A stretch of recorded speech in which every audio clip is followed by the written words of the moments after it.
क्या आप जानते हैं कि आज से लगभग 450 साल पहले अकबर ने किसानों की जमीन को भी ABCD की कैटेगरी में बांट दिया था और उसी ग्रेड के हिसाब से टैक्स तय होता था। सोचिए, अगर आपकी जमीन बंजर निकली तो टैक्स सबसे कम लगता, लेकिन अगर हर साल फसल देने वाली जमीन होती तो सरकार सबसे ज्यादा राजस्व वसूली कर रही थी। आखिर अकबर ने ऐसा सिस्टम क्यों बनाया? आज की इस वीडियो में हम जानेंगे कि अकबर का भूमि वर्गीकरण कैसे पूरे मुगल साम्राज्य की आर्थिक रीढ़ बना। नमस्कार, मेरा नाम है राहुल उपाध्याय और आज बताऊंगा मैं आपको अकबर के द्वारा जमीन का वर्गीकरण किए जाने वाली कहानी को। कल्पना कीजिए कि साल है लगभग 1580 का। आगरा के शाही दरबार में बादशाह अकबर बैठे हुए हैं। उनके सामने पूरे साम्राज्य से रिपोर्टें आ रही हैं। कई किसान कह रहे हैं कि हमारी जमीन हर साल फसल नहीं देती, फिर भी उतना ही टैक्स हम क्यों पे करें? तो कहीं अधिकारी शिकायत कर रहे हैं कि हर इलाके की जमीन अलग अलग है, टैक्स कैसे तय करें? तब अकबर ने अपने सबसे योग्य वित्त मंत्री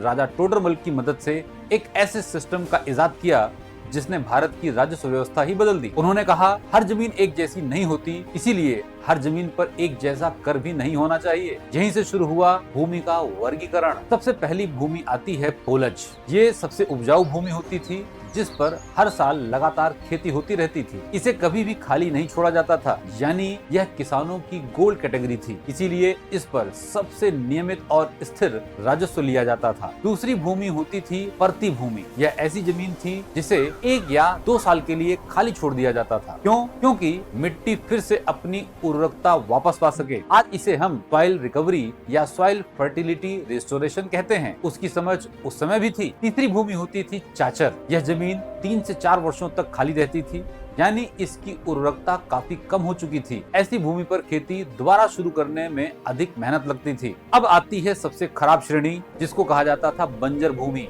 यह ऐसी जमीन थी जिस पर 5 या उससे अधिक समय से खेती हुई ही नहीं थी। या तो पानी नहीं था, या मिट्टी खराब थी, या फिर भूमि खेती के योग्य नहीं रह गई थी। ऐसी जमीन से सरकार भी अधिक राजस्व की उम्मीद नहीं करती थी। अब सबसे महत्वपूर्ण बात, अकबर ने सिर्फ भूमि का वर्गीकरण ही नहीं किया, बल्कि पोलज और परती भूमि को फिर से 3 भागों में बांटा, अच्छी, मध्यम और खराब। फिर इन तीनों की औसत उपज निकाली जाती थी और उसी औसत उत्पादन का 1/3 यानी कि 1/3 हिस्सा राजस्व के रूप में निर्धारित किया जाता था। यानी पहले औसत उत्पादन निकाला गया, फिर उसका 1/3 हिस्सा राज्य का कर माना गया। कंक्लूजन, अकबर का यह भूमि वर्गीकरण केवल टैक्स वसूलने का तरीका नहीं था, यह किसानों की जमीन की वास्तविक स्थिति को समझकर न्यायपूर्ण कर व्यवस्था बनाने का प्रयास था। इसी कारण इतिहासकार इरफान हबीब और सतीश चंद्रा इसे मध्यकालीन भारत का सबसे व्यवस्थित राजस्व व्यवस्थाओं में से एक मानते हैं।